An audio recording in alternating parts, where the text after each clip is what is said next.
Hello and welcome back to my day in the life vlogging channel, Planet Imo. So here I am, it's a Saturday, it's a gig day today. I'm starting the vlog late, it's 1:30 because I've just been working on the other channel since I got up this morning. My daughter's busy working on the thumbnail for that at the moment. That's the last in my back to school supplies series. That hasn't exactly taken off. I was rather hoping people would be searching for that, you know, right now in the school holidays, but they haven't yet. They haven't got off to a flying start. They're doing very under par, shall we say. But anyway, I had one more left to get out, and so we're working on that together, mother and daughter team.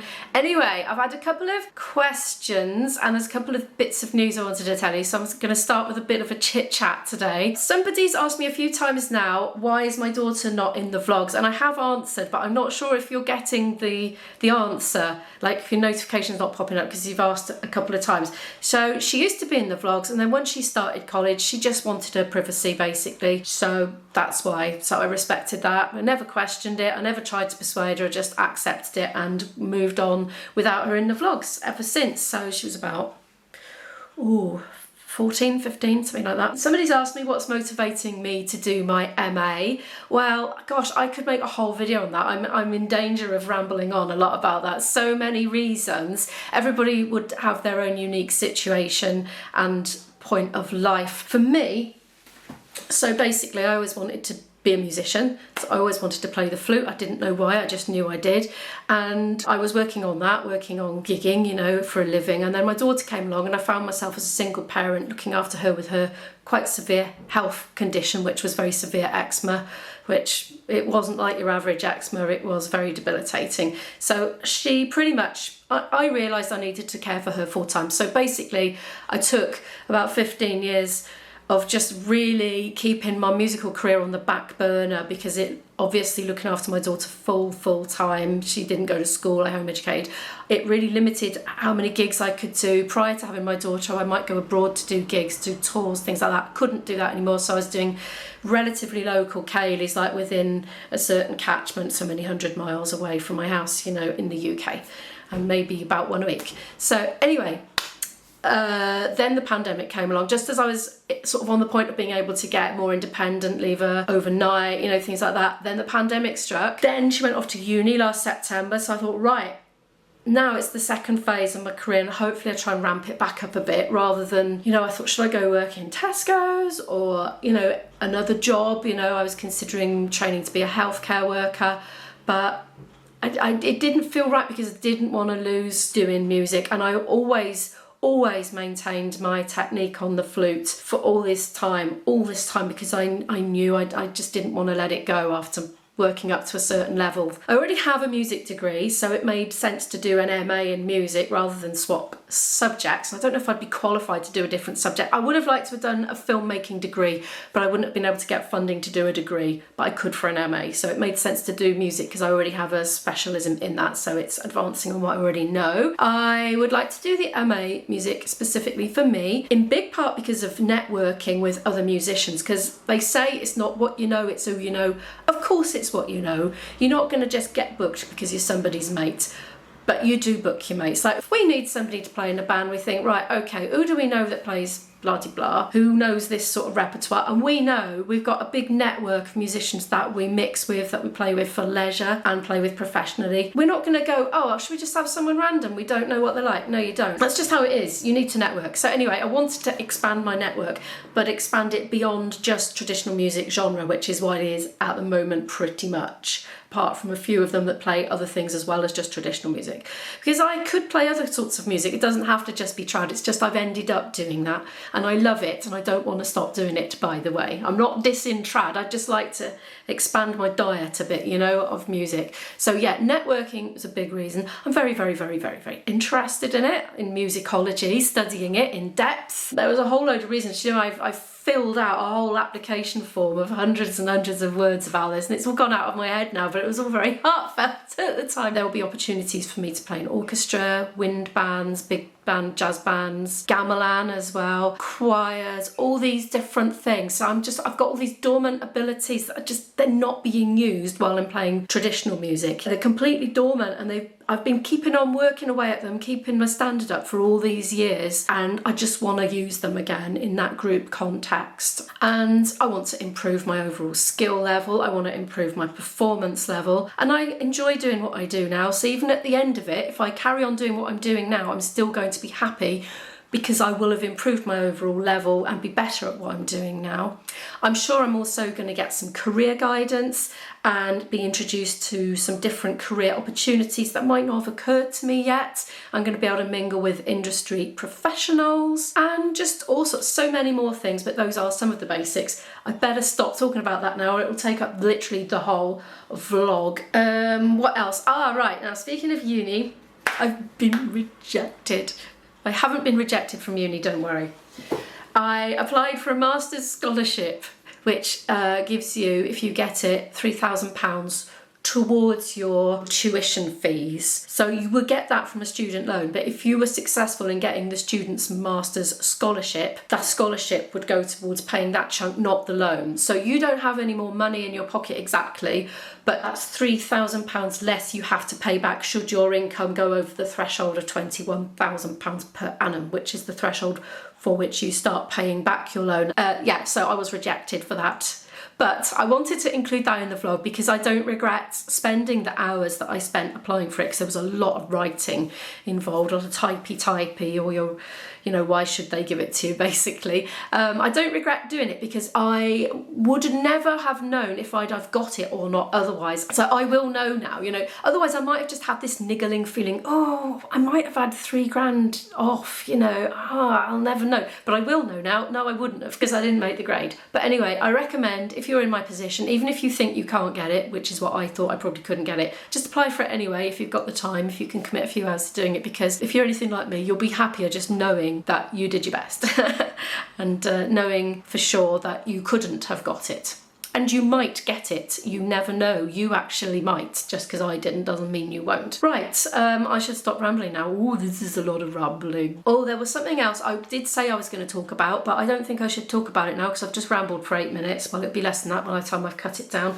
I did say I was going to talk to you about the pre-assessment questionnaire for the dyslexia assessment. It was so long. I did it yesterday when I wasn't vlogging. It took absolutely ages and I had to eat an emergency banana halfway through because I was literally zoning out. It was very in-depth, very complicated.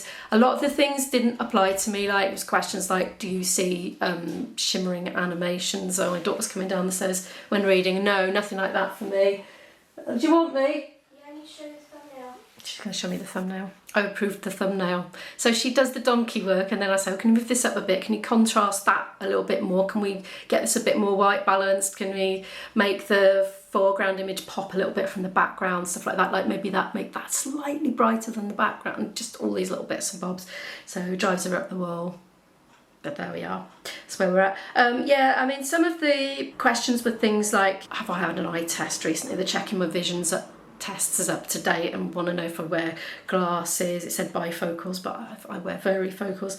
Do I get headaches when I read? Do I become restless, fidgety, distracted when reading? There's so many of these things. Does reading make you tired or sleepy? Does reading make your eyes feel gritty, sore or watery? Yes, it does for me sometimes. Depends what I'm reading. If it's a lot of numbers on a spreadsheet, definitely. A lot of these things didn't apply to me. It says, when do you prefer dim light to brighter light for reading? Well, I've never even thought of that at all whatsoever. Does print appear to jitter or move around the page as you read? No, it doesn't really. For me, it looks like black text, white paper, but then sort of grey, as if someone's got a colour, like a grey pencil and just coloured around, done a sort of, what do they call it? A stroke, do they call it in graphic design? When it's like a colour around the edge of the text. So they might colour in the hole in the E and just out a bit all around it. Mine quite often looks a bit like that. So I've just lost the thing. Where's it gone? Oh, there we are.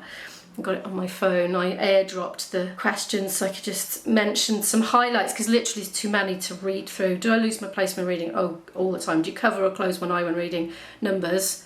Yeah, with numbers I'll cover up the other numbers. With my two thumbs so I can read one at a time, otherwise I just get mixed up, especially if I'm having to tell somebody a phone number or bank card details or something like that. Do you screw up your eyes when reading computer screens, numbers on computer screens, like if there's a lot of them, spreadsheet or phone numbers, that sort of thing? Do you reread or skip lines when reading? All the time. And it wants the sort of longer, more wordy answers, like what do you consider to be your strengths and weaknesses in reading, writing and spelling? So there's like 6 answers there. There's some stuff about education. What's your qualification, the highest level of qualification? And there's loads of organisation stuff as well. I mean, my organisation is very, very good, but I'd say that's because my default position, without any extra effort to organise myself, is complete chaos. Like I literally won't remember anything. So I've created this series of processes and mechanisms for myself so that I can function.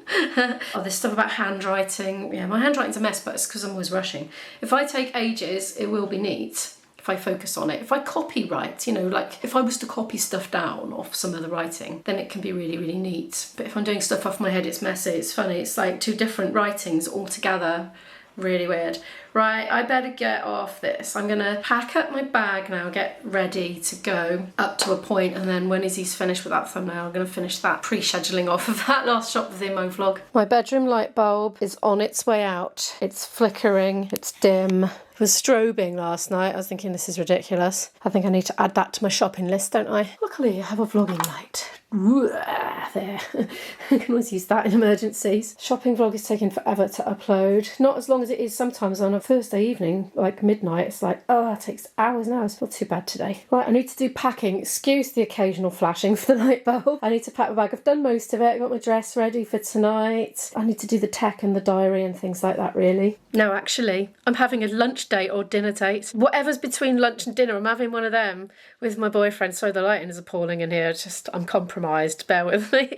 We're going to go to Trago Mills. I was going to meet him in Merthyr anyway and travel to the gig from there with him in the car. So he said, why don't we? Because my bus was like 50 minutes early or 10 minutes late, and I didn't want to even risk the 10 minutes late one in case that ended up being an hour late, because sometimes they can. So I said, look, I'll just get there like 50 minutes early and hang around. He said, well, let's combine it into having something to eat. So we're going to go to Trago Mills restaurant, and it's like one of these sort of buffet restaurant ones where you know, it's all hot and it's there and you request what you want and they dollop it on your plate and then you go eat it. So it should be quite quick. It's open until 6 apparently, I googled. So yeah, looking forward to that. So I should be leaving in about 55 minutes for that. I'm wondering if I have a spare light bulb. I was just writing up on my shopping list and I thought, is there a spare? I doubt it, honestly. No. Well, yes. It's one of those. But I wouldn't use this permanently because I have very, very, very bright daylight simulation ones because of the vlogging. Otherwise, it just makes you look yellow. Right, I'll take that upstairs, I suppose. Will I put it in? No, I won't put it in now because, to be honest, it's daylight. And by the time I get back in a couple of days, because I'm going to stay away a couple of days with my boyfriend again, just because, why not? By the time I get back, I might have actually bought another one. So I don't want to replace it twice. I'm almost packed. I think those need to go in a separate bag because that's getting a bit heavy. I'm actually not going for 40 minutes, so I'm going to treat myself to coffee, banana and an apple. Oh, that's blinking curdled. How annoying. It's because it's instant. I've got bicarb for that. A little tiny pinch of bicarb and it does tend to sort it out. And I'm actually going to do a little bit of my jigsaw puzzle before I go, so I go all calm and tranquil. I've actually been resting today. I haven't been practicing like a mad demon. I'm still trying to get over this cold I had. It just it's gone and then just comes back again for a few hours and throat's a little bit sore, the cough comes back and then it goes off again and then it comes back again and it goes anyway, it's almost gone. It's spluttering before it dies, shall we say. On the bus.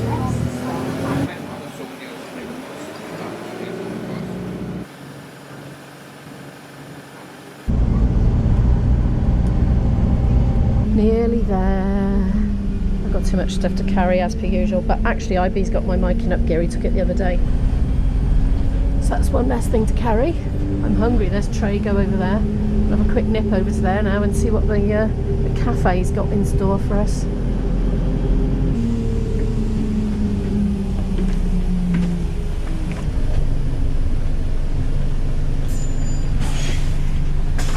Thank you. Thank you.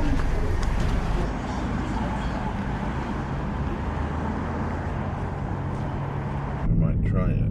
Oh yeah, we're talking about the bus fare. Bus fare was £1. They're doing a thing in Rhondda and Taf apparently, stagecoach until the 1st of September. The bus journeys are £1. Mine was back from Asda the other day as well. Brilliant. Anyway, we're at Trago Mills. I'm about to experience the delights of the cafe, and we haven't got long. We've got to be gone by 5 to get to our gig and get set up in time. Oh, here we are.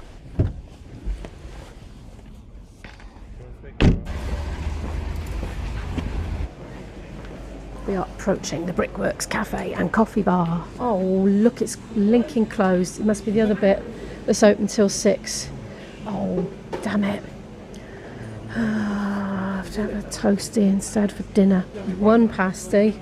It's 1 pasty and some sandwiches.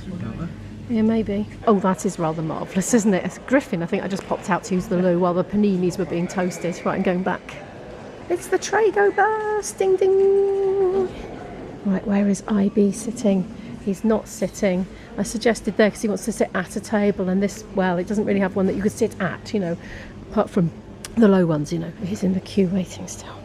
Well, this would be a nice calm start to the evening, wouldn't it? A nice toasted panini. It smells lovely, actually. It's all melted cheese.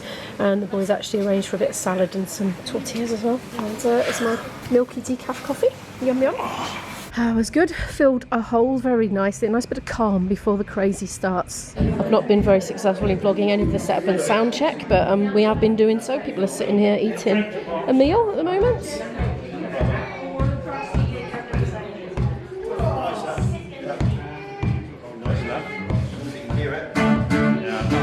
We've got a bit of a sort of flashy, I don't know, it's not quite laser lights thing happening, and every so often it lights up all the, like the dust that's in the air, like sort of flashy glitter in the air. Every so often it catches it. He's sound checking the stomp box. Right, we're set up, we're sound checked. We actually got a stage, which is very nice. Here it is. Right, oh, sorry, right, flashing lights. Right, I'm going to quickly get into this dress in the loo and a pair of tights, and yeah, and then come out and get myself ready to start in 10 minutes. Toilet camera, try not to hold the camera over the toilet in case I drop it down, because that'd be quite bad. Yeah, not the best lighting, but anyway, I'm in the dress. It's a bit of a family do, and there's a lot of young children here tonight, so I don't know what I can vlog really. Probably not much, and I need to be focusing on actually doing the gig as well, because it's not Kaylee. When it's a Kaylee, it's easier to get the camera out in between dances and have a chit chat to you, but it's not so easy when it's just a gig, right? So I better go. Okay, really bad lighting, apologies. I'm just vlogging on station. We've done one very long set. It was over an hour. We had a guy come up to him. You've seen him on the vlog singing in Welsh before. He's very charismatic and engaging, and he came up and he did an acoustic spot in front of the stage, which was really lovely and went down really well.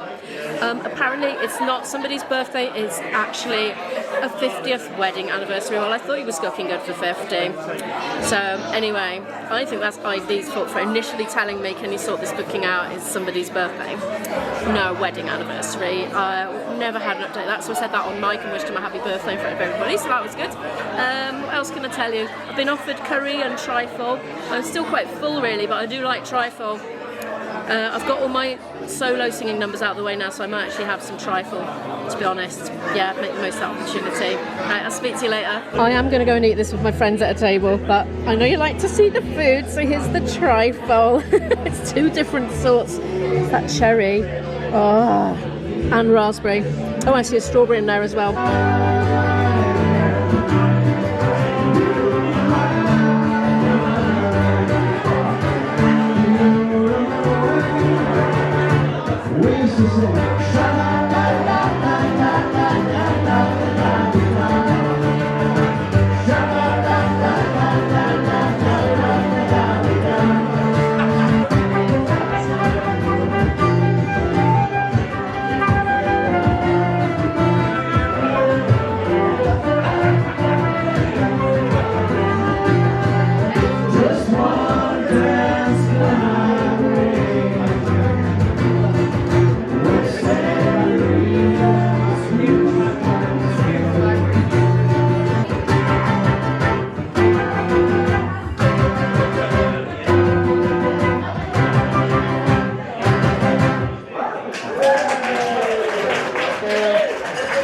apologies for the lack of vlogging. I was just basically busy doing a gig, and then when I wasn't busy doing the gig there was copyright music playing and I was basically chatting to people in real life, so that's why that didn't happen. Anyway, I had a pint and now we are back at my boyfriend's. I'm vlogging, I'm ending the vlog in his downstairs bathroom.